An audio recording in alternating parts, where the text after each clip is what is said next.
2:47 a.m. That's the exact time my entire world collapsed. I was lying in bed next to Sarah, my fiancée of 3 years, listening to her peaceful breathing. In 14 days, she was supposed to become my wife. The invitations were sent, the venue was booked, my family was flying in from 3 different states. Everything was perfect. Then my phone buzzed. The text was from Emma, my best friend Mike's girlfriend. We barely talked, maybe exchanged pleasantries at group dinners. So, getting a message from her at nearly 3 a.m., that was weird. "I'm sorry you have to find out this way, but you deserve to know the truth." My heart started pounding before I even scrolled down. You know that feeling when your body knows something terrible is coming before your brain catches up? That's what hit me like a freight train. The next message contained 3 screenshots. The first one was a text conversation between Sarah and Mike. My Sarah, my Mike. The timestamp showed it was from 2 hours ago, while I was sleeping right next to her. "Can't wait to see you tomorrow, same hotel." That was Sarah. "Room 237, I'll be there at 2 p.m. Love you." That was Mike. "Love you." My hands were shaking so badly I could barely hold the phone. The second screenshot was worse. Much worse. It was a photo Mike had sent Sarah, a selfie of him in a hotel room shirtless with a message that made me want to throw up.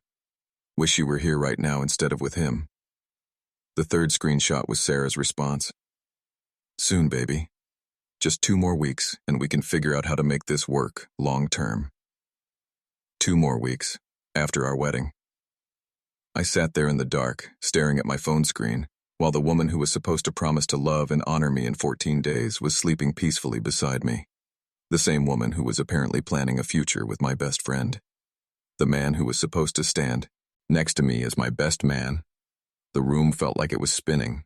3 years of my life, the engagement ring that cost me 3 months' salary, the wedding that we'd spent the last year planning down to every detail, the house we'd just bought together, the dreams we'd shared about kids and growing old together. All of it was a lie. Emma's final message appeared. "There's more. I've been gathering evidence for weeks. Call me when you're ready." I looked at Sarah's sleeping face, so serene and innocent looking. This woman had been living a double life, and I had no idea. How long had this been going on? How many times had Mike sat across from me at dinner, laughing at my jokes, helping me plan my bachelor party, all while sleeping with my fiancée behind my back? But here's the thing that hit me the hardest. I wasn't just losing a fiancé. I was losing my best friend too. Let me tell you about the life I thought I had, because it makes what happened next so much worse. Sarah and I met at a mutual friend's birthday party 3 years ago. She was beautiful, smart, had this laugh that could light up an entire room. We clicked immediately. She was a marketing coordinator at a tech startup, ambitious but down to earth. I was working my way up at a construction management firm. Not glamorous, but steady and honest work. Our first date lasted 12 hours. Coffee turned into lunch, lunch turned into a walk in the park. The walk turned into dinner, dinner turned into drinks. We talked about everything. Our families, our dreams, our fears.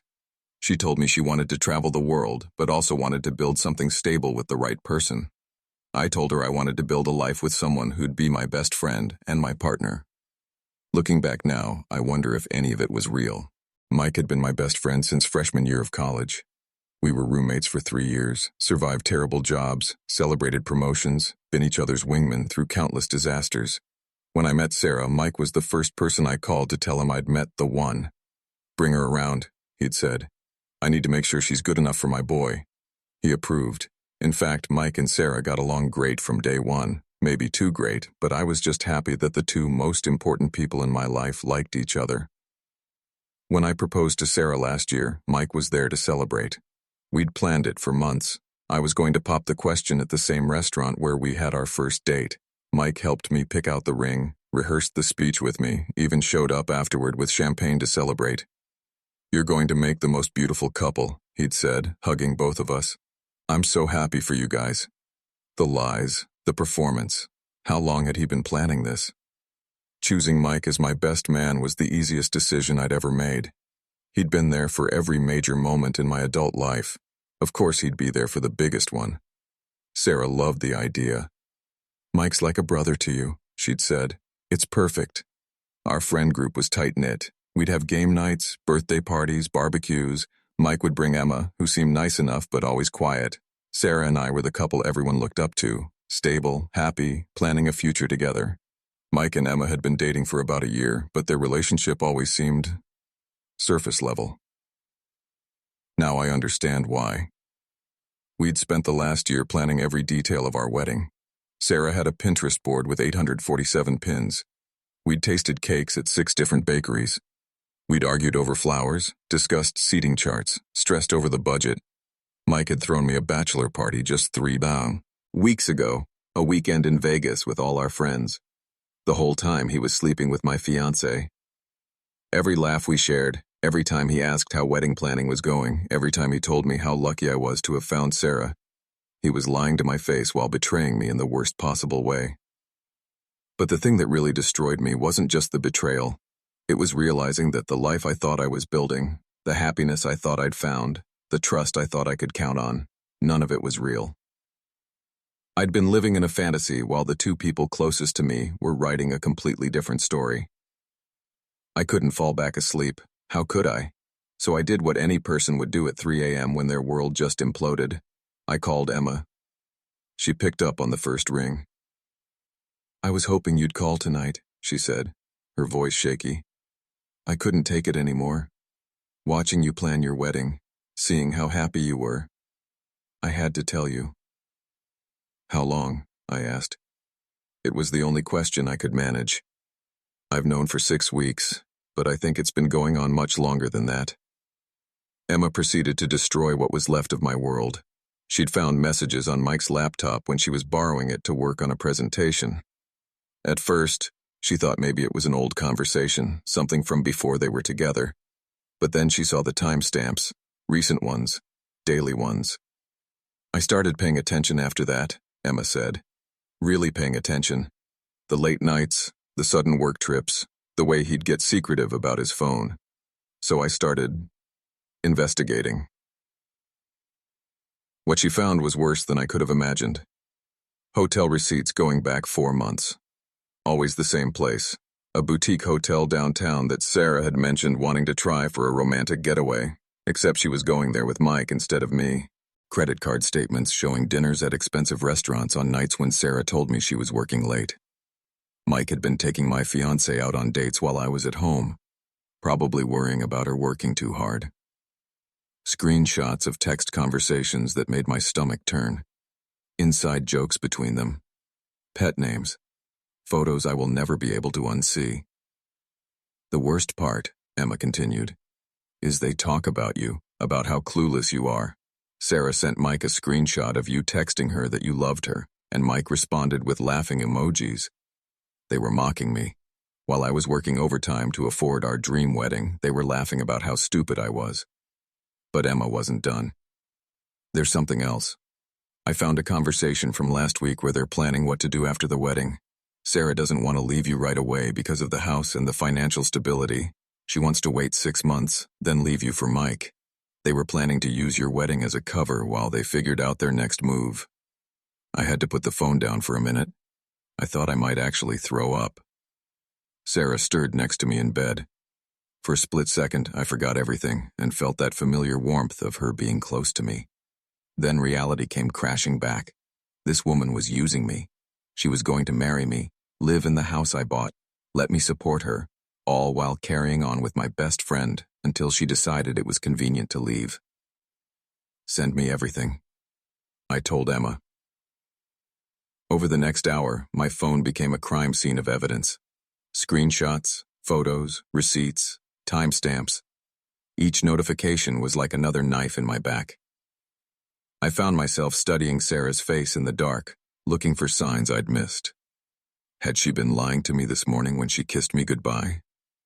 Last week when we made love? When she said she couldn't wait to be my wife? How does someone look you in the eye and lie so completely? How does someone plan a wedding with you while planning a future with someone else? I started thinking about the past few months with new eyes. Sarah's girls' nights that seemed to happen more frequently. Mike's sudden interest in helping with wedding planning. I thought he was being a great best man, but he was probably just trying to stay close to Sarah. The way they'd exchange glances sometimes that I thought was them bonding as friends. Every memory was poisoned now. By the time the sun started coming up, I had enough evidence to destroy both of them. But I also had something else, a plan. Because if they thought I was clueless, if they thought they could use me and humiliate me and walk away unscathed, they were about to learn just how wrong they were. I waited until Sarah's morning routine was in full swing before I made my move. She was in the bathroom doing her makeup, humming some song like she didn't have a care in the world, like she hadn't spent the previous evening texting her lover while lying next to her fiancé. "Sarah, we need to talk." She looked at me in the bathroom mirror, still applying mascara. "What's up, babe? You look tired. Didn't sleep well?" The casual concern in her voice almost broke me. How was she so good at this? "I know about Mike." Her hand froze mid-stroke. For just a second, I saw her real face in the mirror. Panic, calculation, fear. Then the mask slipped back on. "Know what about Mike?" she asked, turning around to face me. "Honey, what are you talking about?" Even caught red-handed, she was still lying. I pulled out my phone and showed her the screenshots Emma had sent me. "I'm talking about the hotel room, the I love yous, the planning your future together after our wedding." Sarah's face went white. She sat down on the bathroom counter, hard. "Where did you get these?" she whispered. "Does it matter? Are you going to deny it?" For a long moment, she just stared at the phone screen. Then something shifted in her expression. The victim act began. "Jake, I can explain. It's not what it looks like.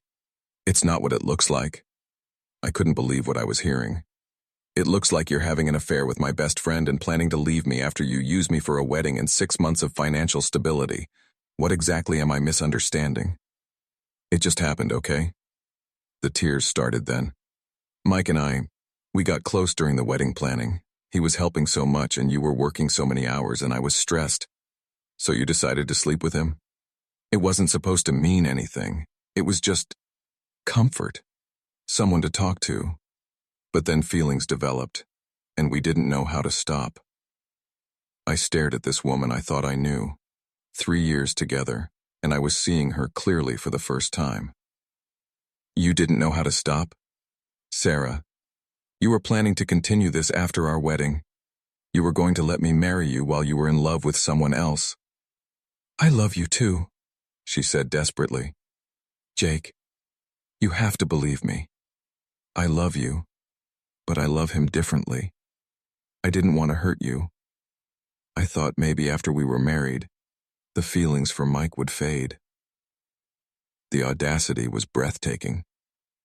"You thought you'd just try being married to me and see if you stopped wanting to sleep with my best friend? It sounds horrible when you put it like that, but it sounds horrible because it is horrible, Sarah." She tried to grab my hand. "Jake, please, we can work through this. It's just cold feet, pre-wedding jitters that got out of hand. We can go to counseling. I'll cut off contact with Mike completely." "You'll cut off contact with Mike completely?" I repeated slowly. "The man you told you loved? The man you were planning a future with? You'll just cut that off?" "Yes. If that's what it takes to save our relationship, yes." I looked at her tear-stained face, and all I felt was disgust. Not heartbreak. Disgust. "Sarah, do you hear yourself? You're not sorry you betrayed me. You're sorry you got caught. You're not ending things with Mike because you realized what you did was wrong. You're offering to end things with Mike because continuing the affair is no longer convenient." "That's not true." "Isn't it? If Emma hadn't found out and told me, you'd be meeting Mike at that hotel this afternoon, wouldn't you?" She couldn't answer that. We both knew the truth. "Get out," I said quietly. "Jake, get out of my house. Now." "Where am I supposed to go?" I almost laughed. "I don't know, Sarah. Maybe ask your boyfriend." As she packed a bag with shaking hands, I watched this stranger who wore my fiancé's face. 3 years of my life. 3 years of believing in something that was never real. But you know what? In that moment, I realized something important. I wasn't just angry. I wasn't just heartbroken. I was ready for war. Mike's construction site was only 20 minutes from my house. I'd visited him there countless times over the years, bringing him lunch, celebrating job completions, meeting his coworkers who all knew me as his best buddy. Today felt different as I walked through the gates. I found him in the trailer that served as the site office, going over blueprints with two other guys. When he saw me through the window, his face lit up with that familiar smile that used to make me feel like I had a brother. "Jake, what brings you by? Don't tell me there's another wedding crisis," he laughed, dismissing the other workers. "Sarah got you running around handling last-minute details?" The casual mention of Sarah's name, the easy way he lied, the performance of friendship, it all made my blood boil. "Actually, Mike, Sarah and I need to talk to you about something. She's in the car." His smile faltered slightly. "Oh, is everything okay? Why don't you come see for yourself?" Mike followed me outside, and when he realized my car was empty, confusion crossed his face. Then he saw my expression, and I watched the truth dawn on him. "Jake." "Room 237, I said quietly. "Same hotel as always. 2 p.m. today, right?" Mike's face went through about 5 different emotions in 2 seconds. Denial, panic, calculation, and finally, resignation. "Shit. That's it? That's all you have to say? Shit? Jake, listen, I can explain." "Oh, this should be good. Please, Mike. Explain to me how you've been screwing my fiancée behind my back for months while helping me plan my wedding." Mike ran his hands through his hair, a nervous habit I'd seen 1,000 times. "It's complicated, man." "Complicated? What's complicated about it? I was protecting you." I blinked. "I'm sorry, what?" "I was testing Sarah for you. I could tell she wasn't committed, so I was trying to expose her before you made a mistake." The sheer audacity of this lie actually made me laugh. "You were protecting me by sleeping with my fiancée? I was trying to show you who she really was.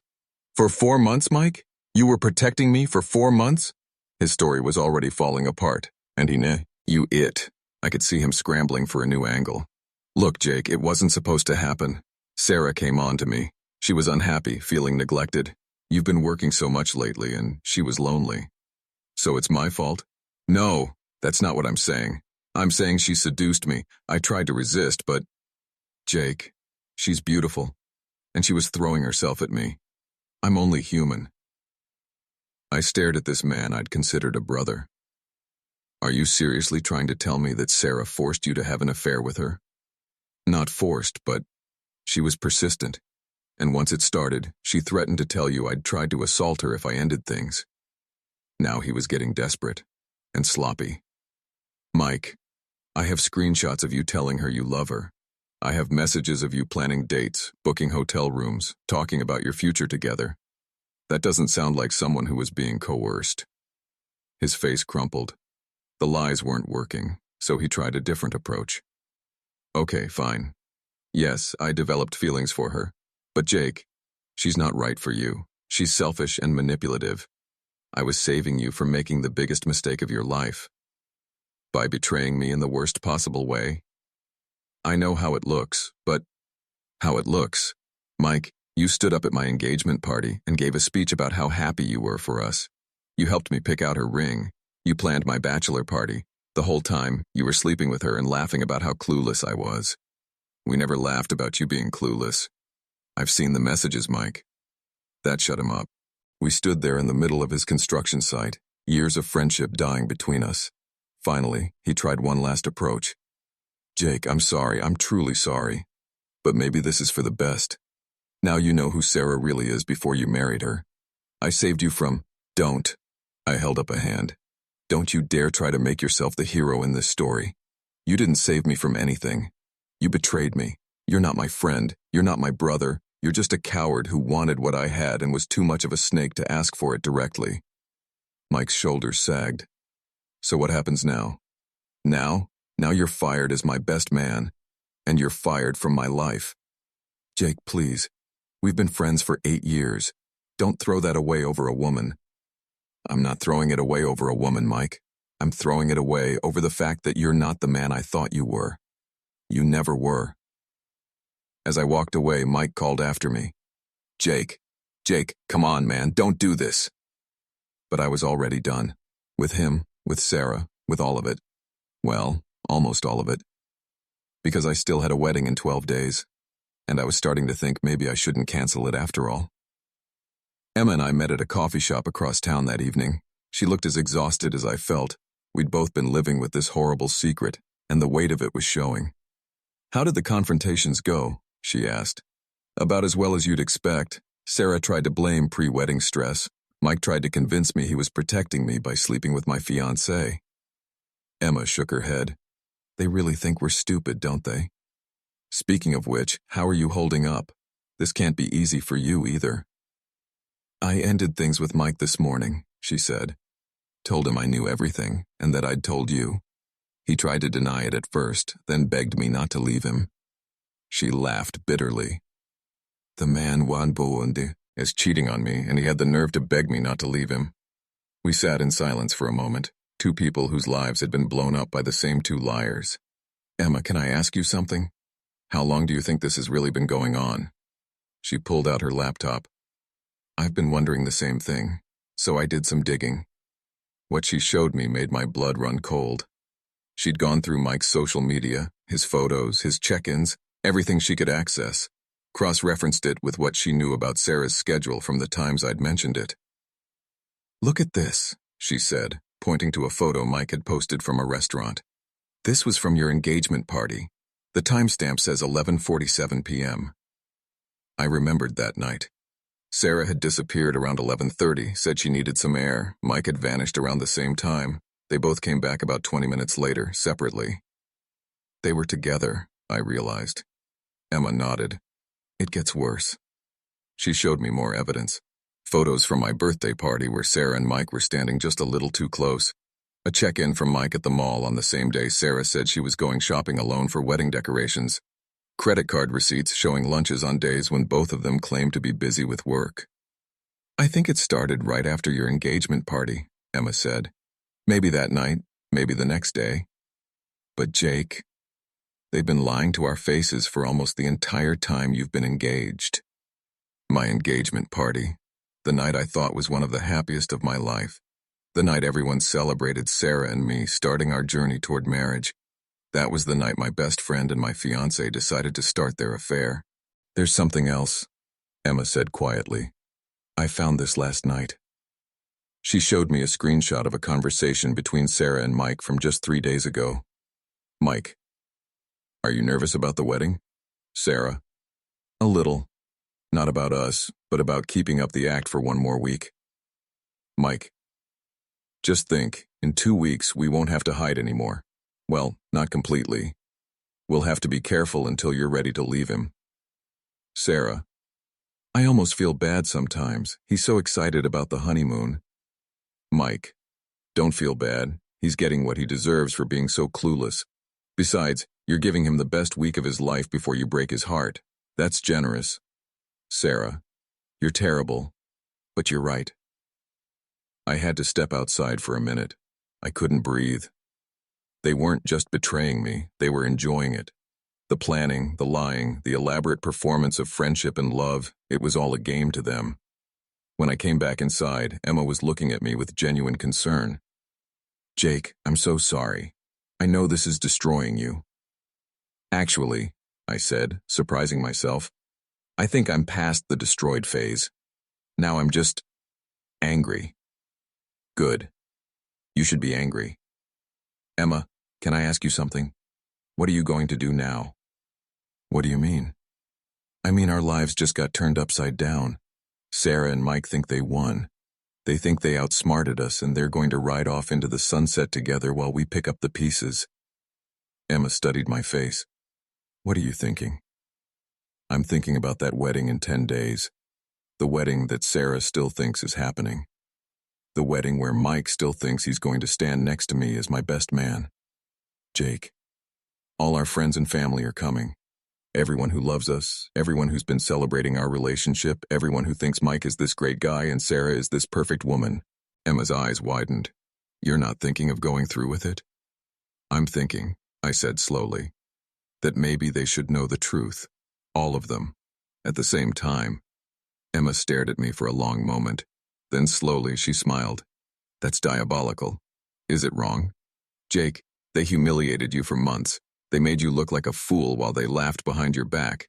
They were planning to use your wedding as a cover for their affair. Wrong? I think what you're considering is justice. So you'll help me. Emma closed her laptop and looked me directly in the eye. Jake, after what they did to both of us, I'll help you burn their world down. The morning of my wedding, I woke up in a hotel room. Not because I'd had a bachelor party, but because I couldn't stand to be in the house I'd shared with Sarah for another night. My phone had 17 missed calls from her. She'd been trying to reach me for 3 days, ever since she realized I wasn't bluffing about kicking her out. The messages started apologetic, then became desperate, then angry, then desperate again. Jake, please call me back. We need to talk about this. I know you're hurt, but we can work through this. Don't throw away 3 years over one mistake. Fine, ignore me. But people are asking questions. What am I supposed to tell them? Jake, this is ridiculous. Call me back now. Baby, please, I love you. I made a mistake, but I love you. I'd replied to exactly one of them. See you at the wedding. That had shut her up for about 12 hours. Emma met me for breakfast at the hotel restaurant. She looked nervous but determined. Everything's ready, she said. The screenshots are loaded on the laptop. Your friend Danny knows to plug it into the projector instead of the slideshow of photos. The microphone will be live. And you're sure you want to be there for this? Jake, I wouldn't miss it for the world. The wedding venue looked perfect. Sarah had planned every detail meticulously. White roses, string lights, elegant table settings. It would have been beautiful if it weren't about to become the scene of the most dramatic public humiliation I'd ever orchestrated. Guests started arriving at 4 p.m. for the 5 p.m. ceremony. My family, Sarah's family, all our friends. Everyone dressed up, everyone excited, everyone ready to celebrate love and commitment, and happily ever after. Mike arrived at 4:30, looking nervous but trying to play the part of the supportive best man. He was wearing the tux we'd picked out together, the one that matched mine. When he saw me, he attempted a smile. Jake, man, I'm glad you're going through with this. I know things got complicated, but where's your +1? I asked, cutting him off. Emma's. She's not feeling well. Right. Well, don't worry. She'll be here. Mike's face went pale, but before he could ask what I meant, the wedding coordinator was calling everyone to their places. Sarah looked beautiful. I have to give her that. Her dress was perfect, her hair was perfect, her makeup was perfect. She looked like every man's dream bride. When she saw me at the altar, she got tears in her eyes. For a moment, I almost felt bad about what I was about to do. Almost. The ceremony began normally. The officiant welcomed everyone, talked about love and commitment and the sanctity of marriage. Sarah was trying to catch my eye, probably wondering if I'd forgiven her, if we were really going to go through with this. Mike stood next to me, shifting uncomfortably but playing his part. Then came the moment I'd been waiting for. Jake, do you take Sarah to be your lawfully wedded wife, to have and to hold in sickness and in health, for richer or poorer, for better or worse, forsaking all others, until death do you part? I took the microphone from the officiant. Actually, I said, my voice carrying clearly through the sound system. Before I answer that, there's something everyone here needs to know. The murmur through the crowd was immediate. Sarah's eyes went wide with panic. Jake, she whispered urgently. What are you doing? I'm telling the truth, Sarah. You remember the truth, right? I turned to address the crowd of family and friends who'd come to celebrate our love. 3 days ago, I discovered that my fiancée has been having an affair with my best man for the past 6 months. The gasps from the crowd were audible. Sarah grabbed my arm. Jake, stop. Please. They've been meeting in hotel rooms planning a future together and laughing about how clueless I was while they carried on behind my back. I nodded to Danny, who switched the projector from our engagement photos to the laptop Emma had prepared. The first screenshot appeared on the big screen, the text conversation between Sarah and Mike about meeting at the hotel. Jake, no! Sarah's voice was shrill now. But I was just getting started. This is from 2 days before our wedding, I said as another screenshot appeared. My best man telling my fiancée that he loves her. Mike stepped forward. Jake, stop this. This isn't the place. Isn't it, Mike? You stood up at our engagement party and gave a speech about how happy you were for us. You helped me plan this wedding. You threw me a bachelor party, all while screwing my fiancée. I think this is exactly the place. The crowd was in chaos. People were standing up, trying to see the screen, gasping at the evidence. Sarah's mother was crying. My parents looked horrified. And here, I said as the final screenshot appeared, is my favorite one. This is Sarah and Mike discussing how I deserved what was happening to me for being so clueless about their affair. Sarah was sobbing now, but I wasn't done. So, to answer your question, I said, turning back to the officiant, no, I do not take Sarah to be my wife. I do not promise to have and to hold her, because she's already being held by someone else. And I certainly do not promise to forsake all others, because she couldn't make that promise to me. I handed the microphone back to the stunned officiant and started walking down the aisle. The last thing I heard before I left the venue was Sarah calling my name and Mike trying to explain himself to the crowd of people who now knew exactly who he really was. Emma was waiting for me in the parking lot. How do you feel? She asked. I thought about it for a moment. Free, I said finally. For the first time in months, I feel completely free. The aftermath was swift and merciless. Within 24 hours, the video someone had taken of my wedding day revelation was all over social media. Sarah and Mike's public humiliation was complete, and it went viral in our local community. Sarah's family reached out first. Her mother called me crying, apologizing for her daughter's behavior. Her father asked if there was anything he could do to make it right. Even her teenage sister sent me a text saying she was disgusted by what Sarah had done. Keep the ring, her mother told me. Keep everything. You paid for it, and frankly, after what she did to you, she doesn't deserve any of it. My family rallied around me like I'd never experienced before. My mom flew in and stayed for a week, cooking my favorite foods and making sure I was eating. My dad, who's not usually emotional, told me he was proud of how I'd handled the situation. You could have just canceled the wedding and skulked away, he said. Instead, you made sure everyone knew the truth. That takes courage. The friend group dynamics were interesting. About half of our mutual friends immediately cut ties with Sarah and Mike. They were disgusted by the betrayal and made it clear whose side they were on. A few tried to stay neutral, saying they didn't want to get involved in relationship drama. But the most satisfying part was watching Mike's life unravel. Within a week of the wedding incident, 3 of his co-workers had seen the video. His boss called him in for a meeting about how the company couldn't have employees whose personal conduct reflected poorly on their reputation. Mike wasn't fired, but his advancement opportunities suddenly dried up. The construction community in our city is smaller than you'd think. Word travels fast. Mike went from being seen as a reliable guy to being known as someone who'd stab his best friend in the back. In a business built on trust and relationships, his reputation was destroyed. Sarah tried to salvage things with Mike, but that fell apart quickly too. Apparently having their affair exposed to the world wasn't the romantic beginning Mike had envisioned for their relationship. The pressure, the judgment, the reality of what they'd done, it killed whatever fantasy they'd been living in. Mike broke up with Sarah 2 weeks after the wedding, told her he needed space to figure things out. Sarah called me crying, which was almost funny if it weren't so pathetic. Jake, I made a huge mistake. Mike wasn't who I thought he was. Can we talk? I didn't even respond. The financial side worked out better than I'd expected. The wedding venue, understanding the circumstances, refunded most of our deposit. The caterer kept their fee for the food that had already been prepared, but that was fair. Most of the other vendors were surprisingly sympathetic and worked with me on refunds. Sarah had moved out so quickly that she left most of her stuff behind. I boxed it all up and left it on her sister's porch. I kept the house, obviously. It was in my name, and I was the one making the mortgage payments. But the most unexpected development was my relationship with Emma. It started innocently enough. We'd text each other updates about the fallout from our respective breakups. She'd tell me about Mike's attempts to win her back. I'd tell her about Sarah's increasingly desperate voicemails. Then the texts became longer, more personal.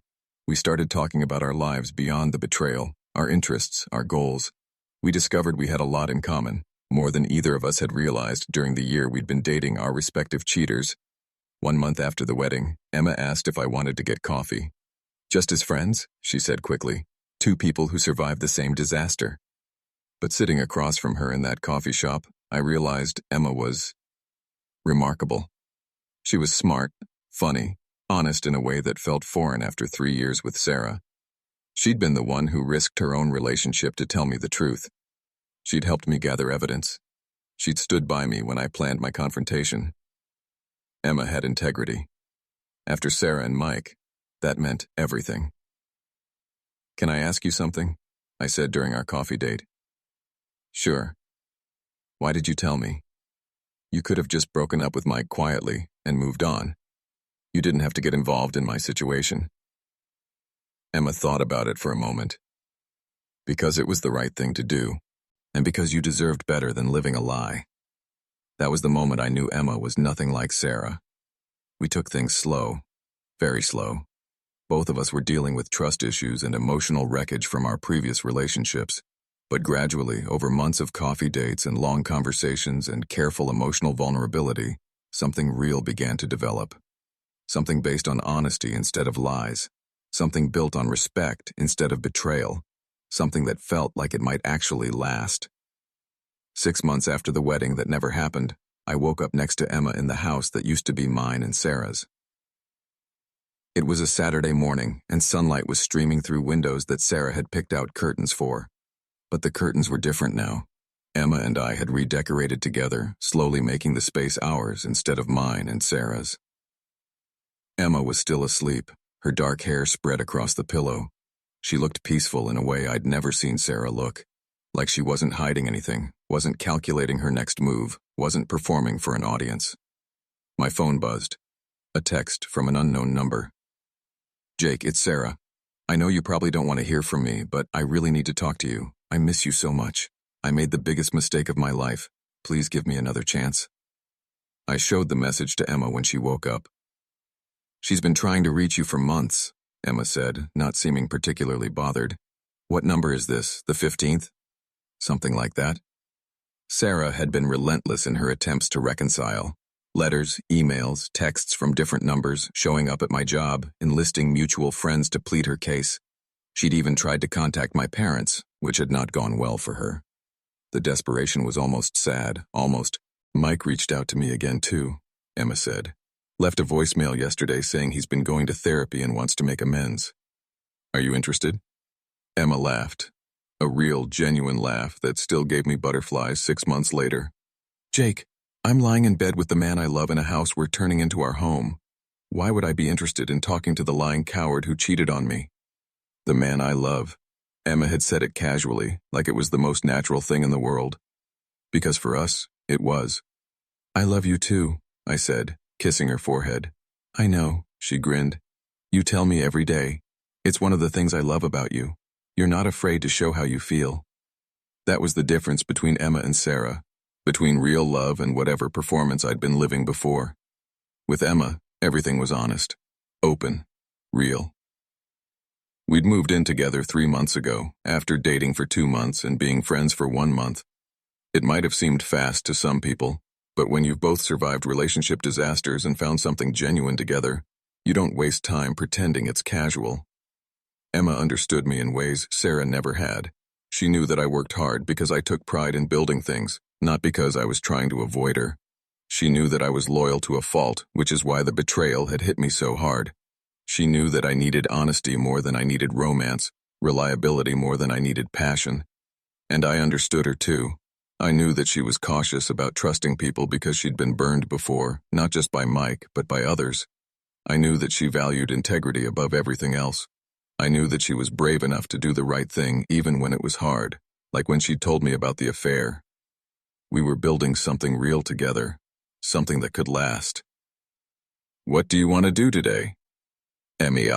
I asked, stretching against me. "Well, I was thinking we could go look at that kitchen island you liked, and maybe stop by the paint store to pick out colors for the guest room." "Very domestic of you, Mr. Henderson." "Get used to it, Ms. Collins. I'm in this for the long haul." Emma smiled and kissed me, And for a moment, I marveled at how different my life was from where I'd thought it would be 6 months ago. I'd thought I was going to marry Sarah, settle into a comfortable but ultimately hollow relationship built on lies. I'd thought Mike was my brother, someone I could count on forever. I'd thought I knew what love looked like. I'd been wrong about all of it. But sometimes being wrong leads you to something better than you ever imagined. Sarah and Mike had given me the greatest gift imaginable. They'd shown me who they really were before I wasted my entire life on them.